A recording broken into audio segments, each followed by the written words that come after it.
നമസ്കാരം. കണ്ടോൻ കേട്ടോ കാര്യങ്ങളിലേക്ക് എല്ലാവർക്കും സ്വാഗതം. എല്ലാവരും സുഖമായിട്ട് സന്തോഷമായിട്ടിരിക്കുകയാണെന്ന് കരുതണു. എന്തൊക്കെയുണ്ട് വിശേഷങ്ങൾ? നമ്മുടെ വീഡിയോ ഒക്കെ കണ്ട് നല്ല അഭിപ്രായങ്ങളും അത്യാവശ്യം നിറയെ വ്യൂസും വരുന്നതിൽ ഒരുപാട് സന്തോഷമുണ്ട്.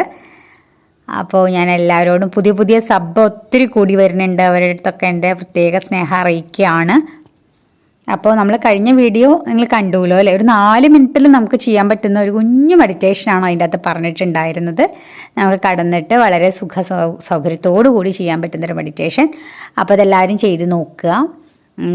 വിശ്വാസത്തിന് അത്ഭുതങ്ങൾ പ്രവർത്തിക്കാൻ കഴിയും അല്ലേ? കഴിഞ്ഞ തവണ നമ്മൾ വീഡിയോയിൽ പറഞ്ഞതായിരുന്നു. വിശ്വാസം എപ്രകാരം പ്രവർത്തിക്കുന്നു എന്നും അതിനെ എപ്രകാരം ശക്തിപ്പെടുത്താമെന്നും ഇനി നമുക്ക് ഒന്ന് നോക്കാമെന്ന് ഞാൻ പറഞ്ഞിട്ടാണ് നിർത്തിയിട്ടുണ്ടായിരുന്നത് അല്ലേ? പ്രപഞ്ചത്തിലൊട്ടാകെ ഒരു വൈദ്യുതി നിറഞ്ഞു നിൽക്കുന്നു. ശരിക്കും പറഞ്ഞാൽ നമ്മളിൽ ഓരോരുത്തരും വൈദ്യുതി മാത്രമാണെന്നും വേണമെങ്കിൽ പറയാം. ഇരുട്ടിൽ മുടി അമർത്തി ചീകിയിട്ടുണ്ടെങ്കിൽ നിങ്ങൾക്ക് നമ്മൾ പൂർണ്ണ ആരോഗ്യവാനാണെന്നുണ്ടെങ്കിൽ മുടിയിൽ നിന്നും പിന്നെ എന്താ പറയുക, നമ്മൾ സ്പാർക്ക് അല്ലേ, സ്പാർക്ക് ഉള്ളതായിട്ട് നമുക്ക് കാണാൻ പറ്റും. അഗ്നി സ്ഫുലിംഗങ്ങൾ തെറിക്കുന്നതായിട്ട് നമുക്ക് കാണാൻ പറ്റും. നിങ്ങളിലുള്ള വൈദ്യുതി മൂർത്തത്വം പ്രാപിക്കുന്നതാണിത്. നമ്മുടെ ഉള്ളിലുണ്ട് ഒരു എനർജി, വൈദ്യുതി നമ്മളിൽ തന്നെ ഉണ്ട്. വിജയം നേടുവാനുള്ള നിങ്ങളുടെ കഴിവിനെ വെളിച്ചത്തേക്ക് കൊണ്ടുവരുന്നതിൽ വൈദ്യുതിക്ക് എന്ത് പങ്കാണുള്ളതെന്ന് നമ്മൾ ചോദിക്കാം. സർവ്വതും എന്നുള്ളൊരു ഉത്തരം മാത്രമാണ് തരാൻ പറ്റുക. വൈദ്യുതി ഊർജ്ജമാണെന്ന് എല്ലാവർക്കും അറിയാവുന്നതാണ്. വൈദ്യുത കാന്തിക ശക്തിയെക്കുറിച്ചിട്ടൊക്കെ നമ്മൾ കേട്ടിട്ടുണ്ടല്ലേ? കേട്ടിട്ടില്ലേ? നിങ്ങൾ ശ്വസിക്കുന്ന വായുവിൽ തന്നെ നിറഞ്ഞു നിൽക്കുന്നത് വൈദ്യുത കാന്തിക ശക്തിയാണ്. ആകർഷിക്കുന്നതും വികർഷിക്കുന്നതും ഈ ശക്തി തന്നെയാണ്. വൈദ്യുതി സകലതിനെയും കാന്തമാക്കുന്നു. വസ്തുക്കളെയും മനുഷ്യരെയും നിങ്ങളിലേക്ക് ആകർഷിക്കുകയാണ് ചെയ്യണത്. നമ്മെ ചൂഴ്ന്നു നിൽക്കുന്ന സ്പന്ദിക്കുന്ന ഊർജത്തിൻ്റെ ഒരു മഹാസമുദ്രമുണ്ട്. ഒരു ചെറിയ ഉദാഹരണം കൊണ്ട് ആ ആശയം കൂടുതൽ വ്യക്തമാക്കാം. ഒരു കുഞ്ഞു ചില്ല് പാത്രത്തിൽ ഇട്ട് വെച്ചിട്ടുള്ള ഒരു മീനിന് അതിനെ നിലനിർത്തുന്നത് ആ പാത്രത്തിലെ വെള്ളമാണെന്ന് അല്ലെങ്കിൽ ജലമാണെന്ന് അറിയാൻ കഴിയാത്തതുപോലെ തന്നെയാണ് നമുക്കും നമ്മെ പൊതിഞ്ഞിട്ടുള്ള ഊർജം അല്ലെങ്കിൽ ഊർജ മഹാസമുദ്രത്തെക്കുറിച്ചിട്ട് നമുക്കും തിരിച്ചറിയാനാകുന്നില്ല. ഈ നമ്മളുടെ ചില്ലുപാത്രത്തിലെ മത്സ്യത്തെ നിങ്ങൾക്ക് കാണാൻ കഴിയുന്നത് എങ്ങനെയാ? നിങ്ങൾ അകന്നു നിൽക്കുന്നത് കൊണ്ടാണ് നിങ്ങൾക്ക് അതിനെ കാണാൻ സാധിക്കുന്നത് അല്ലേ? ഇതുപോലെ നിങ്ങളിൽ നിന്ന് അകന്നു നിന്ന് നിങ്ങളെ നിങ്ങൾക്ക് വീക്ഷിക്കാനാകുന്നുണ്ടെങ്കിൽ നിങ്ങളെ ജീവിപ്പിക്കുന്നത് നിങ്ങൾക്ക് ചുറ്റുമുള്ള ഈ ഊർജ സമുദ്രമാണെന്ന് നിങ്ങൾക്കും തിരിച്ചറിയാനാകും. ഇത്രയേ ഉള്ളൂ. നിങ്ങളിൽ വൈദ്യുതി നിറഞ്ഞു നിൽക്കുകയാണെന്നുള്ളത് എപ്പോഴും നിങ്ങൾ ഓർമ്മയിൽ വെക്കേണ്ട ഒരു കാര്യമാണ്. ഇതിനെക്കുറിച്ച് നിരന്തരമായിട്ടുള്ളൊരു ബോധം ഉണ്ടാക്കിയെടുക്കുക. ഈ റഡാറും റേഡിയോയും പോലെ നിങ്ങളുടെ ചിന്തകൾ ഈ വൈദ്യുത കാന്തിക സമുദ്രത്തിൽ തരംഗങ്ങൾ സൃഷ്ടിക്കുന്നു. പുറപ്പെടുന്ന നിമിഷത്തിൽ നിങ്ങളുടെ വിചാരങ്ങൾ വായുവിൽ സ്വന്തം പ്രതിരൂപങ്ങൾ സൃഷ്ടിക്കുന്നു. ഒരുപക്ഷെ ഇതൊക്കെ വിശ്വസിക്കുവാൻ പ്രയാസമായിരിക്കാം. ഒരുപാട് കാശൊക്കെ ദശലക്ഷക്കണക്കിന് മുതൽ മുടക്കുള്ള ഒരു സ്ഥാപനം അമേരിക്കയിൽ പ്രവർത്തിക്കുന്നുണ്ട്. കേട്ടിട്ടുണ്ടോ? ഡിലാവർ ലാബറട്ടറീസ് എന്നാണ് അതിൻ്റെ പേര്. വിചാര തരംഗങ്ങളെക്കുറിച്ച് പഠനം നടത്തുകയാണ് ഈ സ്ഥാപനത്തിൻ്റെ പ്രവർത്തന ഉദ്ദേശം. സാന്ദ്രമായ ഏതൊരു വിചാരവും അതിൻ്റെ പ്രതിരൂപം സൃഷ്ടിക്കുന്നുവെന്ന് അവിടുത്തെ പഠനങ്ങൾ തെളിയിച്ചിട്ടുണ്ട്. അതിലൊരു പരീക്ഷണം രേഖപ്പെടുത്തിയിട്ടുള്ളത് ഇങ്ങനെയാണ്. ഒരു പ്രത്യേക തരം ക്യാമറയുടെ മുൻപിലിരുന്നതിന് ശേഷം ഒരു ശാസ്ത്രജ്ഞൻ ഒരു പേനാക്കത്തിയെക്കുറിച്ച് ഏകാഗ്രമായി ചിന്തിച്ചു. അദ്ദേഹത്തിൻ്റെ മനസ്സിലുണ്ടായിരുന്ന പേനാക്കത്തിയുടെ രൂപം ആ ഉപകരണം വ്യക്തമായി രേഖപ്പെടുത്തി എന്നാണ് പറയണത്.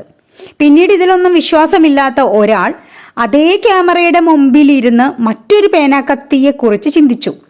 ഫലം യാതൊരു വ്യക്തതയുമില്ലാത്ത ഒരു ചിത്രമായിരുന്നു.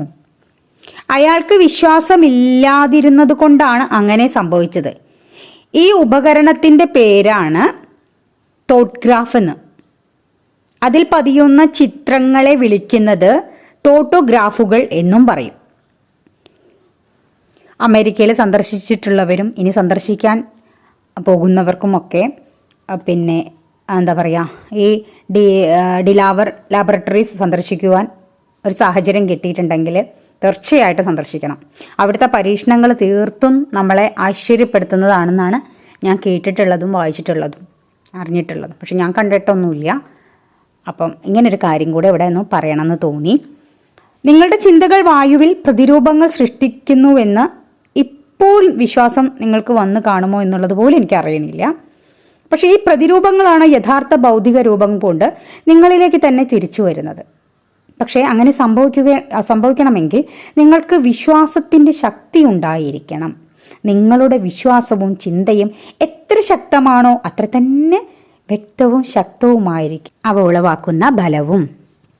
ഈ ചിന്താതരംഗങ്ങളെക്കുറിച്ച് വ്യക്തമായ ധാരണ ലഭിക്കുന്നതിന് നമുക്ക് വേറൊരു ചെറിയൊരു കാര്യം ചെയ്തു നോക്കാവുന്നതേ ഉള്ളൂ കേട്ടോ. ഒരു ചെറിയ കല്ല് എടുത്തിട്ട് കുളത്തിലിട്ട് വെക്കുക.